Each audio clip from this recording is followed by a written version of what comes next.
Bonjour à tous, c'est Mona de l'association LVEF et aujourd'hui on va se retrouver pour une recette. On va apprendre à réaliser des bounty maison.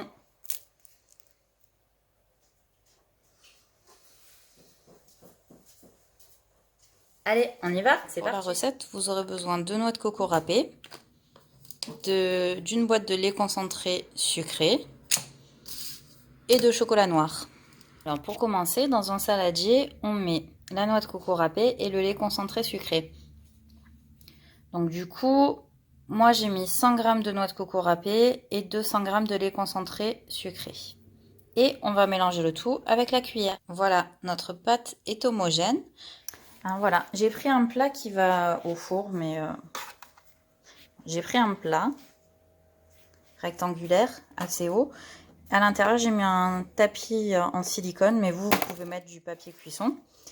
Et du coup, on va mettre notre préparation là, qui est mélangée, à l'intérieur.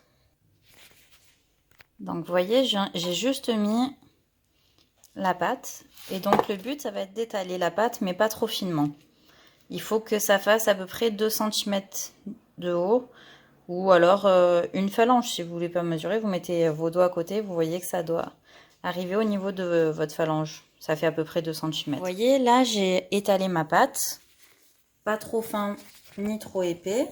Maintenant que c'est étalé, on va la laisser reposer au congélateur minimum 30 minutes. On va prendre le chocolat noir, le casser et le mettre à fondre dans le bol. Donc cette opération est à faire par un adulte. Une fois le chocolat cassé, on met son bol au micro-ondes et par coup de 30 secondes, on fait chauffer le tout. On ouvre au bout de 30 secondes, on remue et on refait chauffer. Moi, j'ai eu besoin d'1 minute 30 pour avoir mon chocolat totalement fondu. Faites attention en sortant le bol du micro-ondes, il risque d'être assez brûlant.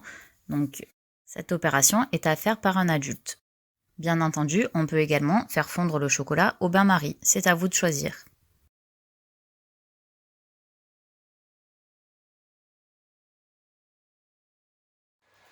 Alors voilà, je viens de sortir mon plat du frigo.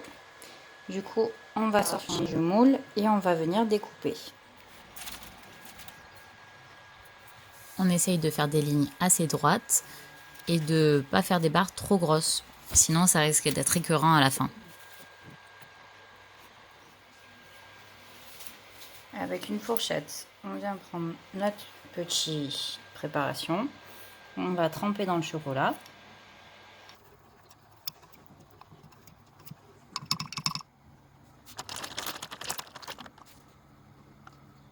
Alors voilà, ça y est, j'ai fini de faire tous les bounty. Donc comme vous pouvez le voir, il y en a qui sont déjà secs. Je vais les mettre au réfrigérateur pendant 10 minutes, un quart d'heure. Et on se retrouvera après pour la dégustation. Comme vous pouvez le voir, je les ai mis dans une boîte hermétique pour les conserver plus facilement au réfrigérateur.